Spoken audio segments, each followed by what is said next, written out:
Save किया था ना? मैं सिर्फ इसलिए गया था क्योंकि उसने मुझे कॉल किया, that's it. But listen तो. Save it for someone else.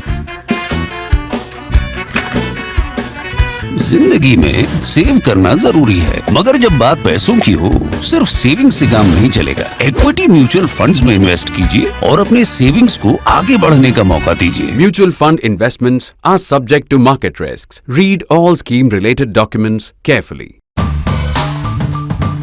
As I start to record this, Nancy Pelosi would be about to land in Taipei. So I know the expectation is that we talk about that because it's a global event, but we can't wait for that event to take place. So maybe we'll talk about that tomorrow. Today, by way of a background in terms of what is the Taiwan issue, what is the dispute, what is One China policy, how this phenomenon has been building up over 100 years, and this involved many of the great people, great leaders of the world born in one epoch of 19th century.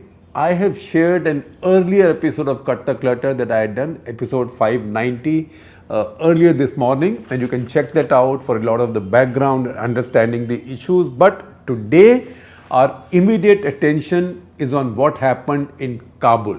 You all read this story.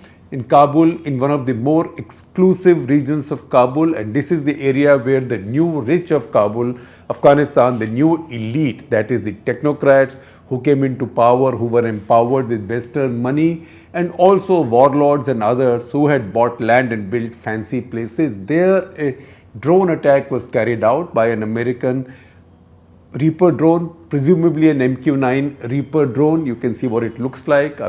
I think by this time, everybody is an expert on drones, and that drone dropped an unusual missile, and I will talk about that missile in a bit, to kill Ayman al-Zawahiri. Now, who was Ayman al-Zawahiri? We'll talk about that. So, one, we'll talk about who was Ayman al-Zawahiri and what does his departure from this world mean for this world. I don't know what happens to the other world when he arrives there. Second, what was the method used in the killing? And method means what was the route used in the killing and what was the weapon used in the killing. And third, if the route that was used is the only logical route possible for a drone to reach Kabul and come back in time after dropping a warlord, which is a missile, then if that is true, if that logical route is the reality, then what does it mean for politics in Pakistan as well and in the subcontinent? So we are looking at these aspects. So first of all, Ayman al-Zawahiri. So once again, who was Ayman al-Zawahiri? He was a very well educated man. He was a doctor, actually a surgeon, an eye surgeon, right? His father was a professor of pharmacology.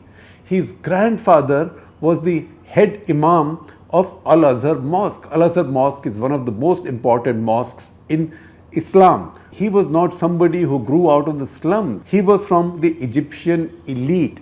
Now, first of all, that reminds us again that people don't have to be poor and miserable and have had to suffer childhood abuse or injustices in their childhood, bad neighborhood, etc., beatings, to become terrorists. In fact, the champion terrorists of the world usually are very well educated. So, Osama bin Laden was not only an engineer, but he was also a very rich contractor who used to construct and build many things. If you see Gulbuddin Hekmatyar, the killer of killers, who later tried to become a man of peace because he thought that way he could become president of Afghanistan, former Mujahideen leader who's killed more fellow Afghans and definitely many more Muslims than he might have killed Soviets, he also is an engineer or was an engineer. So educated, well-educated people also make terrorists because ideology drives them. Injustices of the childhood or personal injustices do not drive them. Ideology drives them. Now, if you look at Ayman al-Zawahiri, he was Egyptian. So that is the second fact. Osama bin Laden was Saudi, he's Egyptian, and the guy who may succeed him, if he does succeed him, Saif al-Adl, that also is a kind of nom de guerre. I'll come to that in terms of who he really is. Also will be an Egyptian, and then there are Mauritanians and there are people from other countries. There's the odd Saudi. So once again, very interestingly, all of these key terrorists, all of these top level terrorists come from countries which are friends and allies of the US for a long time. Now, if you look at Ayman al-Zawahiri himself, where did he come out of? How did he become famous? We've seen a bit of him in India lately because he's lately been speaking on Indian issues. He's been trying to make headlines in India. Now, Al-Qaeda, we know, has declined. Al-Qaeda had begun to decline already in Osama bin Laden's last years. That might have been the reason the Pakistanis sold him, quote unquote, sold him to the Americans.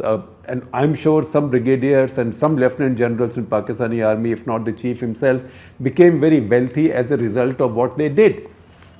But by that time, if you read all the books about Osama bin Laden, and you can read books by Steve Call, you can read some other books, you can see that he was by this time a titular head of Al-Qaeda. Al-Qaeda was going out of his control, and in fact some of his lieutenants already had begun to set up Islamic State, ISIS, out of Baghdad.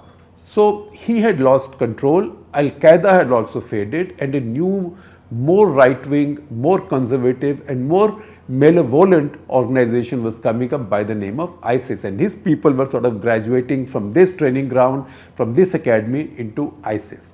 Now, once he died, his successor al-Zawahiri had a double problem. Once, that the balance of power or the center of gravity of global Islamic Jihad or global terrorist Islamic Jihad had shifted.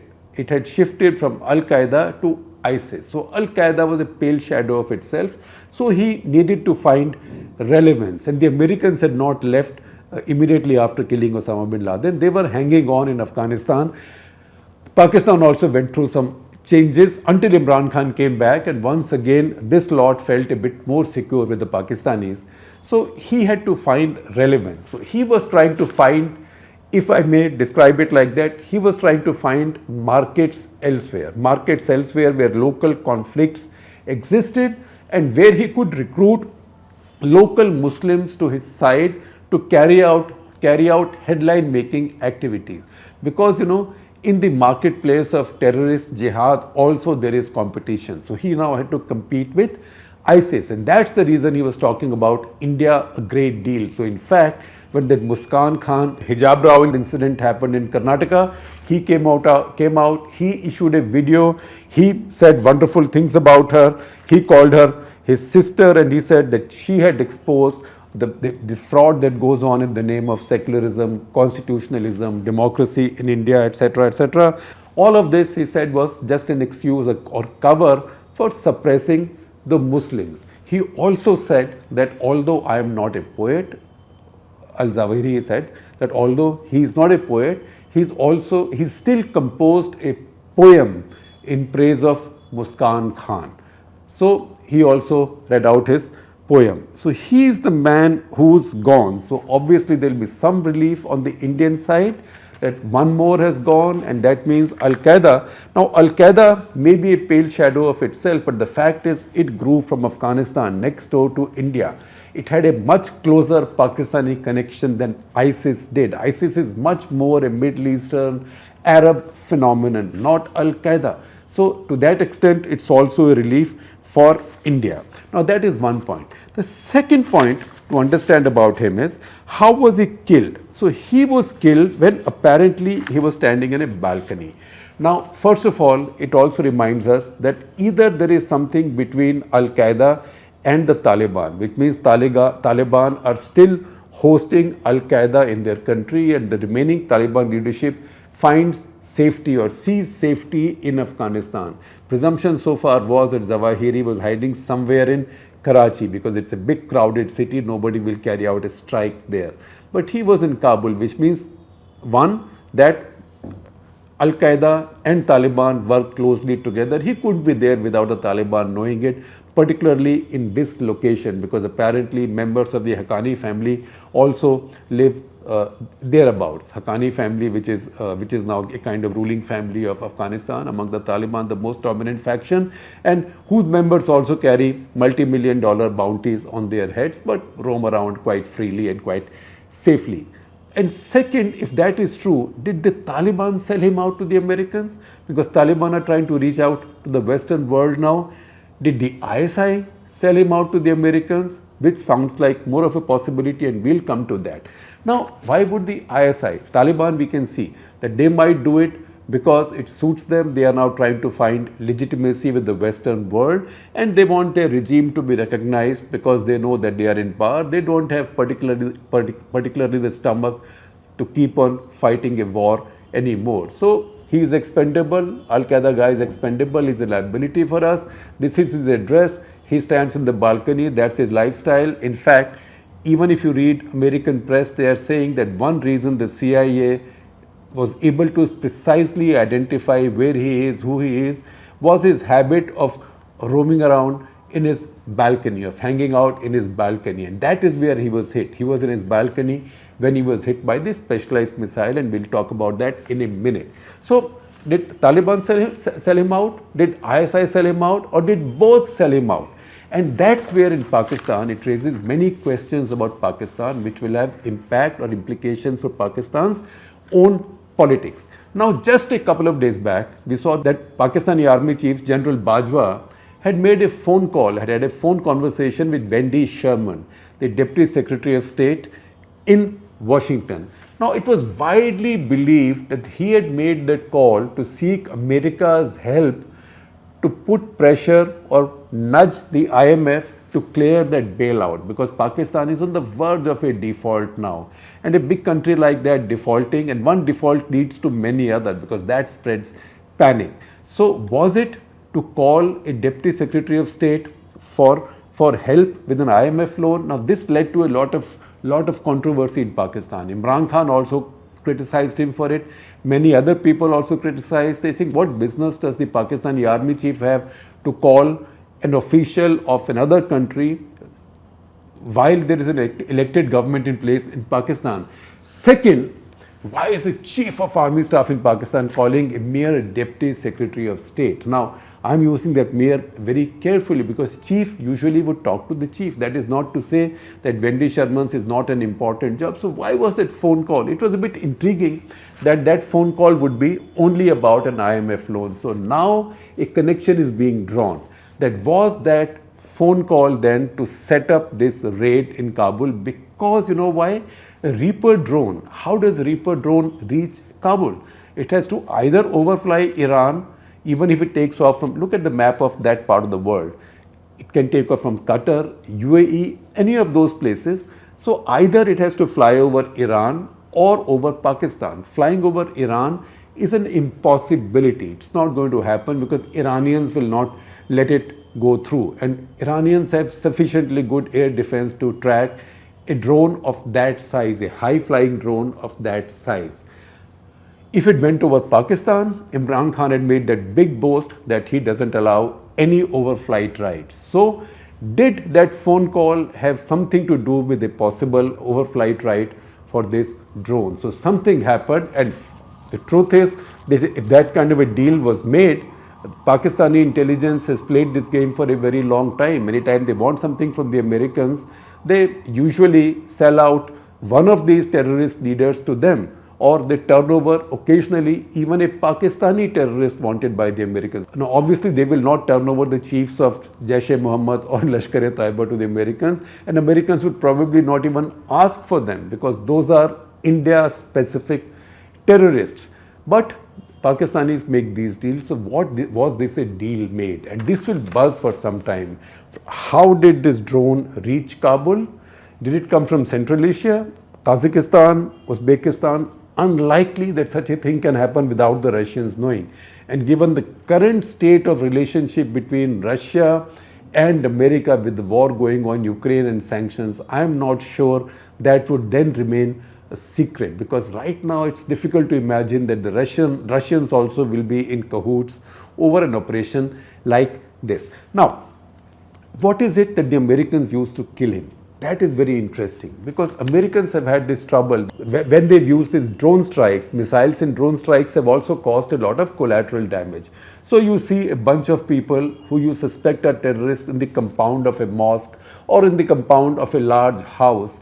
somewhere in the Afpak region, and you go and drop a missile there. The missile may or may not kill the terrorist, but may kill a lot of the terrorist family, may kill neighbors, may kill visitors, may kill many people who've just come to the mosque. If it's a mosque, missile strikes have killed a lot of innocent children.